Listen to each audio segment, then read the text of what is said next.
c'est le contexte des négociations nasty, s'il veut. Okay, did you want me to say, I'll do it shorter in English. Whatever adjective is used, yes, we're standing up for Canadian workers, for Canadian businesses. That's the entire response. Trump called Canada nasty.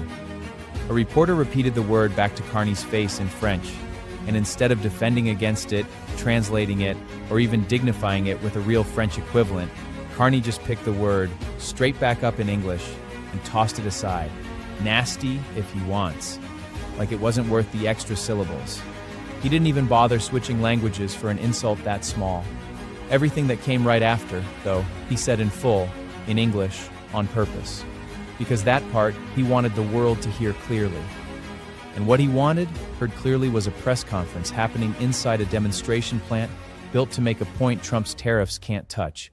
Carbon-neutral aluminum, the first of its kind on Earth. We're standing up for Canadian workers, for Canadian businesses, as we always have from the start. And from the start, our focus has been on what we can control, and that's investing in protecting our jobs, investing in the future, and you see a great demonstration of that here, making carbon neutral aluminum, the first demonstration plant in the world in order to make carbon neutral aluminum. That's a partnership between Rio Tinto, another company, but the government of Quebec and the government of Canada, all working together seamlessly. I was making an analogy in terms of it's hard to distinguish between the firms that from the Saguenay, the electrical firms, the construction firms, other firms that are working seamlessly with the core team from Rio Tinto, and I think that's what we're seeing in this industry and throughout. Last point, which is that you've seen now the start of the transformation in the economy just beginning to show up in the numbers. We're creating jobs at twice the rate of the United States.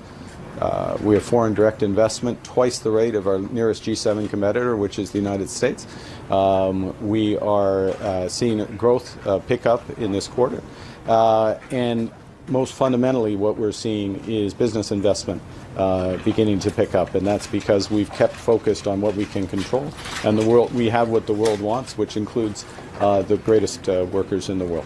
We're in a negotiation, so there are many options in terms of how a deal could be structured, but if I focus on the aluminum sector, the facts are that since the Americans put their tariffs in, their first tariffs on primary aluminum, the price of aluminum in the United States has gone up 58%. It's gone up by more of the tariff. Now, some of that's international prices, but most of that is pass-through of the tariff. So that's not a good situation for American companies, and it creates challenges, obviously, for companies like Rio Tinto. How are we meeting those challenges? First and foremost, we're focused on the future, investing in partnership, in new technologies that are going to make this company competitive, not for next year, next week, but for decades to come, and we will continue to do that. With respect to a deal, we're interested in a more comprehensive deal, more global deal that addresses the strategic sectors, so as well as aluminum, where there's a win-win deal that should be there, steel, automobiles, forest products, and a series of what are called derivative products. So will we get all of that by the 19th? Notice the pivot. He shrugged off the insult in 3 words, and then spent the next 4 minutes proving, in numbers, why the insult doesn't matter. A first-of-its-kind plant, jobs growing twice as fast as the U.S., foreign investment twice the G7 average, and an aluminum price spike, 58% dollars. That's hurting American buyers more than Canadian ones.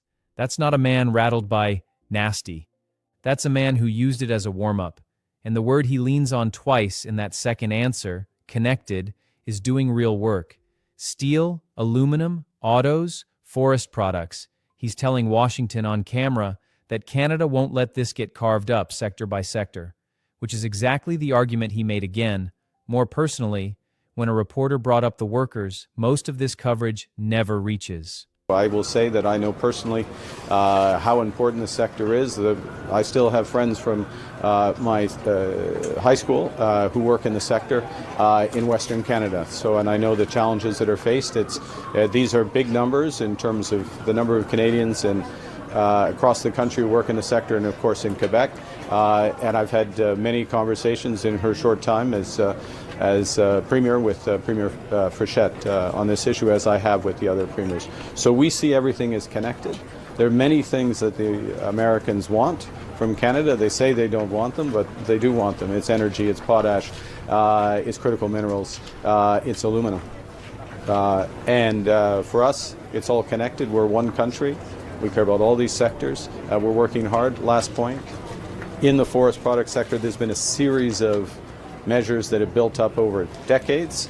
And so what makes that a little more complex than other sectors is addressing different initiatives, different ways, and that's what we're focused on.